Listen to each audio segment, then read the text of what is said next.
আপনাদের অনেককেই আপনার এই মুহূর্তে আপনার টাকা ছাড়া নুল্লা অবস্থা দেবে না। মূলত ভিডিওটা আজকে তাদের জন্য।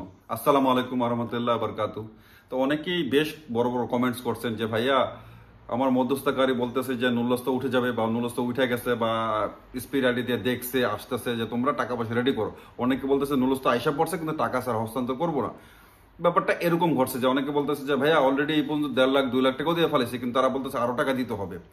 মূলত আসলে যারা এইভাবে আপনাদের সঙ্গে মানে কথা বলতেছে, মধ্যস্থকারীরা যারা আপনাদের সঙ্গে কাছ থেকে টাকা নিচ্ছে, তারা আমার দৃষ্টিকোণ থেকে ধান্দাবাজ ছাড়া কিছু না ভাই, সত্যি কথা বলতে। কারণ কি এবছর হ্যাঁ কথা সত্যি যে গত বছর হচ্ছে আবেদন করার সময় টাকার পরিমাণটা একটু বেশি লাগছে সবকিছু মিলা, বাট তার মানে এইটা না যে আপনার নুল্লস্তা আপনার নিতে গেলেও আপনাকে টাকাটা ফুল পে করতে হবে এমন কোনো কথা নাই। ইটালিতে এইভাবে চলে না। কারণ প্রতিটা মানুষের যা দেখতেছি যা শুনতেছি আশেপাশে যে সার্কেলগুলো এইগুলো নিয়ে কাজ করে দেখতেছি তারা নুল্লস্তার অলরেডি দিয়ে দেওয়ার পরে আপনার বাংলাদেশের ভিএফএস গ্লোবালের মাধ্যমে অ্যাপয়েন্টমেন্ট সিস্টেম হোক ওয়েব সিস্টেম হোক যেভাবে তার অ্যাপয়েন্টমেন্ট নেওয়ার পরে জমা দেয়, তারপর কিছু টাকা লেনদেন হয়। কিন্তু কিছু কিছু মানুষকে শুনতেছি নাকি টাকা ছাড়া নুল্লস্তা দিবেই না ভাই। তাহলে একটা ছোট্ট নিনজা টেকনিক আছে আপনাদের জন্য, যাদের আপনাদের এইভাবে মানে করতেছে আপনাদের সঙ্গে এই কাহিনীগুলো করতেছে আপনার নুল্লস্তা দিবে না টাকা ছাড়া, হয়তো বা ভাবতেছে আপনারা খুবই দুর্বল যে যদি আমি নুল্লস্তা না নেই তাহলে তো আমার ইটালতে আসতে হবে না। ব্যাপারটা তা না।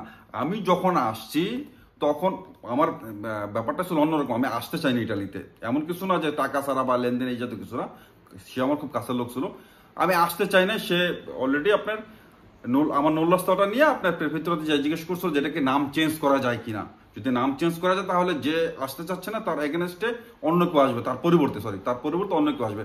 ভিতর থেকে সে 20 বছর আগের কথা বলতেছি, তখনই বলে দিচ্ছে একজনের নুল্লস্তা কখনোই চেঞ্জ করা যায় না, আরেকজন আশাও জানা নুল্লস্তাতে অন্য কোনো নাম দিয়ে। তো যাই হোক, যারা আপনারা এখন চিন্তিত যে আমাকে টাকা ছাড়া নুল্লস্তা দেবেন, এতগুলো টাকাকে তাদের হাতে তুলে দেওয়া ঠিক হবে কিনা, বা এখন যে ঝামেলাগুলো চলতেছে যে নুল্লস্তা অনেক সময় ফেক হয়, তখন আমরা কি করবো ভাইয়া?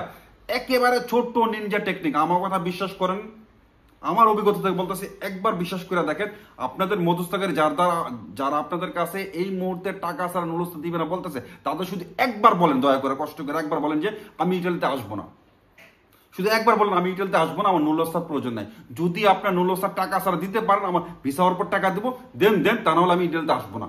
আপনি শুধু এই কন্ডিশনটা একবার আপনার মধ্যস্থকারীকে দিয়ে দেখেন না কি হয়। আমার বিশ্বাস সেই নুল্লাস্তা আপনাকে টাকা ছাড়া দিতে বাধ্য হবে। কারণ কি ওই যে বললাম, নুল্লাস্তা একজনের আরেকজন আসতে পারে না, নাম চেঞ্জ করা যায় না, কিচ্ছু করা যায় না। ওই আপনার মধ্যস্থকারীর ভিতরে যদি সৎ সাহস থাকে আর নুল্লাস্তার যদি অরিজিনাল হয়ে থাকে, অবশ্যই আপনাকে টাকা ছাড়া দিতে বাধ্য হবে। কারণ কি এই নুল্লাস্তাটা তার কাছে কাগজের সমান। কারণ কি আপনার পাসপোর্ট দিয়ে আপনার নাম দিয়ে আপনার জন্ম তারিখ দিয়ে আবেদন করা হয়েছে। সো এই নুল্লাস্তাটা কাউকে সে দিতে পারবে না। তার কাছে আপনি যদি না নেন, ভিসা প্রসেসিং না করেন, তার কাছে সাদা কাগজ ফটোকপি, এছাড়া কিচ্ছু না ভাই, সত্যি কথা। এই জন্য বলতেছে আপনাদের যারা এইভাবে ঠকাতে চাইতেছে, এই ধান্দাবাজ লোকগুলো এখনো নুল্লাস্তা ঠিক মতন আসছে কিনা বা স্পিডে হয়তো বা আসতে দেখছে বা আসবে একটা পর্যায়ে আসছে, তারা হয়তো উকিলের মাধ্যমে জানতে পারছে, কিন্তু তারা আপনাদের নুল্লস্তা দিবে না।